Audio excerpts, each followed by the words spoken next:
English speakers from East Asia often find these sounds difficult. Ch, ch, ch.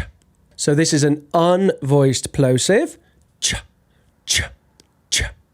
It's a plosive, ch, and unvoiced. So no only ch, ch, ch, ch, ch, ch, ch.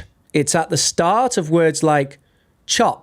It's at the end of words like rich, rich, ch. Notice the aspiration, ch, rich. And it's at the start and the end of words like church, church.